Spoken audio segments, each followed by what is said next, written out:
लड़के ने एक आईफोन के लिए अपनी किडनी बेच दी और अब ये 25 साल का हो गया है और इसे जिंदा रखने के लिए इसकी डायलिसिस करनी पड़ती है। वहीं पर इसके ऑपोजिट ये एग्जांपल देखिए दिग्विजय का, जो 16 साल की एज से अपने पैसे सेव कर रहे थे। इन्होंने कॉल सेंटर की जॉब करी, वहां से भी पैसे सेव किए और फाइनली एक चॉकलेट की फैक्ट्री खोली जिसका अब एनुअल टर्नओवर ऑलमोस्ट 1 करोड़ पहुंच चुका है। फाइनेंशियल क्लोजिंग टर्नओवर जो है अप्रॉक्स 1 करोड़ का हुआ है। अब इस चाइनीज लड़के की तरह हमें से मैक्सिमम इंडियंस भी इसी तरीके से पैसे वेस्ट करते हैं और मैं ये कोई एक दो एग्जांपल लेके नहीं कह रहा। एक रिपोर्ट के अकॉर्डिंग 75% इंडियंस के पास अपना इमरजेंसी फंड नहीं है, यानी कल को कोई भी डिफिकल्ट सिचुएशन आती है उनके लाइफ में, वो खुद को और अपनी फैमिली को प्रोटेक्ट नहीं कर सकते। तो इस वीडियो में हम ये डिस्कस करेंगे कि जो इंडियन मिडिल क्लास है वो खुद की फांसी क्यों चढ़ा देती है। गरीब लोगों के पास पैसा नहीं है हम मानते हैं, लेकिन मिडिल क्लास के पास पैसा है, लेकिन उनकी पैसे की डिसीजन मेकिंग वो बहुत ही खराब है। फर्स्ट रीजन आता है इंपल्सिव एंड कंपल्सिव बाइंग। ये लेडी यूके में रहती है जिस पर कंपल्सिव बाइंग की हैबिट है, जिसकी वजह से ये पौने 8 लाख रुपए से भी ज्यादा रुपीस के कर्ज में डूबी है। I'm in about £7,500 debt. इसकी मंथली सैलरी 2,06,000 रुपए के करीब है, लेकिन फिर भी ये खुद को शॉपिंग करने से नहीं रोक पाती। इनका कहना है कि अगर कोई भी प्रोडक्ट इनके बजट के बाहर भी जा रहा है तो भी उसको खरीदती ही है। I might not want to buy it, but I just buy it. उन्होंने घर की अलमारी को डिजाइनर शूज, ज्वेलरी, बैग सबसे भर रखा है।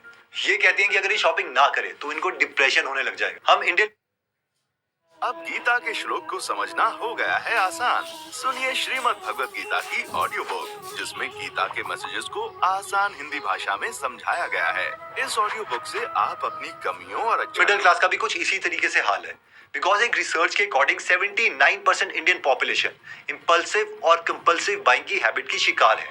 अगर मैं आपको इसका एग्जांपल दूं तो 2022 में Amazon और फ्लिपकार्ट ने बिग बिलियन डेज और ग्रेट इंडियन फेस्टिवल का ऑफर दिया था, जिसमें 4 दिन के अंदर अंदर 11,000 करोड़ के मोबाइल फोन बिके और इसके बाद भी हजारों करोड़ के बाकी प्रोडक्ट्स बिके।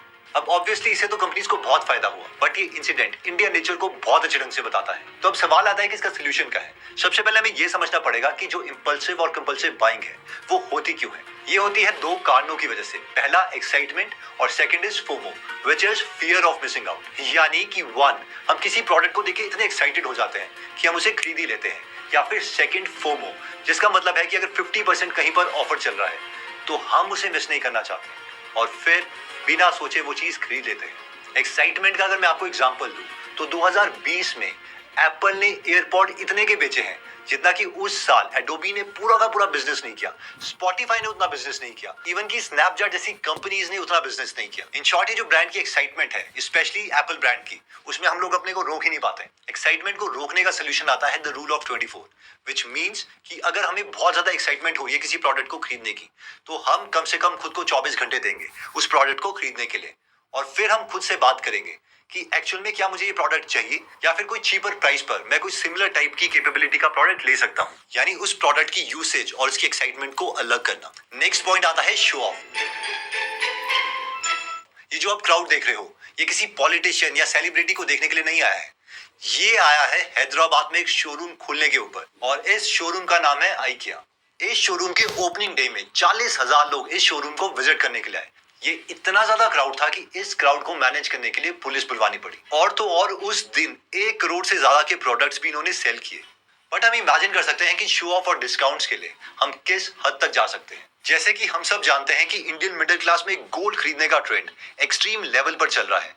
इवन की एक रिपोर्ट के अकॉर्डिंग 70% से भी ज्यादा लोग गोल्ड सिर्फ इसलिए बाय करते हैं क्योंकि वो शो ऑफ करना चाहते हैं, ताकि सोसाइटी और रिलेटिव्स के सामने ये बोल सके 50 तोला। दरअसल इंडिया में शो ऑफ का ट्रेंड इस हद तक हो गया है कि अगर कोई हमारा फ्रेंड आईफोन या ब्रांडेड आउटफिट बाय करता है तो हम भी उसके साथ कंपीट करने के लिए आईफोन या ब्रांडेड आउटफिट्स खरीदने लग जाएंगे, चाहे हमारी पॉकेट उसके लिए अलाउ करती भी हो या नहीं।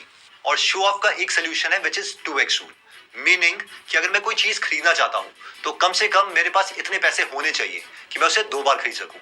फॉर एग्जाम्पल, अगर मैं 1.5 लाख का आईफोन खरीदना चाहता हूँ तो कम से कम मेरे पास 3 लाख रुपए होने चाहिए। अगर आप इसको EMI में खरीद रहे हो तो उस वक्त आपके लिए वो पॉकेट अलाउ नहीं करती। थर्ड पॉइंट आता है लेट इन्वेस्टमेंट। ये है इन्वेस्टर शंकर शर्मा। इनका बर्थ झारखंड के धनबाद में हुआ था। वो एक मिडिल क्लास फैमिली से बिलोंग करते थे और उनके फादर की डेथ के बाद उन्होंने अपनी पहली इन्वेस्टमेंट 19 साल की एज में करी और वो भी अपनी माँ से 2000 रुपए उधार लेके। उसके बाद उन्होंने अपना MBA कंप्लीट किया और फिर 15 महीने तक एक जॉब करी और जॉब में उनको मजा नहीं आया। शुरू के 2-3 साल तक उन्हें अपने डेली नीड्स को पूरा करने के लिए बहुत स्ट्रगल करना पड़ा, लेकिन फिर प्रॉपर नॉलेज और एक्सपीरियंस उन्होंने धीरे धीरे गेन किया और उनकी वेल्थ इंक्रीज होती रही और आज उनकी नेटवर्थ 60 करोड़ रुपए। और वहीं दूसरी तरफ हम में से मैक्सिमम मिडिल क्लास या तो इन्वेस्टमेंट करते ही नहीं है या फिर बहुत ही लेट इन्वेस्टमेंट स्टार्ट करते हैं, जबकि जो सक्सेसफुल इन्वेस्टर्स हैं वो 35 साल की एज तक रिटायरमेंट ले चुके होते हैं। इसके अलावा शंकर शर्मा का कहना है कि उनकी सक्सेस का secret daily book reading habit है। Bedrock of success is only one, आपने कितनी रीडिंग की है और कितनी रोज करते हैं। ठीक उसी तरीके से अगर आपको भी अपनी बुक रीडिंग हैबिट बनानी है तो आप गीगल एप्लीकेशन डाउनलोड कर सकते हैं, जहां पर 200 से ज्यादा बुक समरीज हिंदी में फ्री में अवेलेबल है।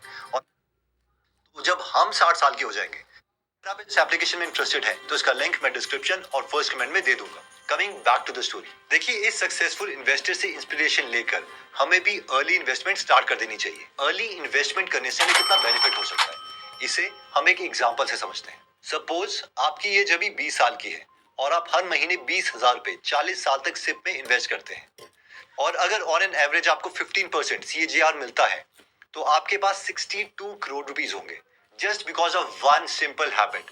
इसमें आपको कोई दिमाग नहीं लगाना पड़ा, एक्टिवली अपने पैसे मैनेज नहीं करने पड़े। वहीं पर अगर हम इन्वेस्टमेंट 35 साल की एज में स्टार्ट करते हैं तो जब हम 60 साल के हो जाएंगे तो हमें सिर्फ 6.5 करोड़ रुपए मिलेंगे, यानी कि पूरे 55 करोड़ रुपए कम। और इतना नेटवर्थ का फर्क सिर्फ इसीलिए है क्योंकि हमने इन्वेस्टमेंट लेट स्टार्ट करी थी। Next point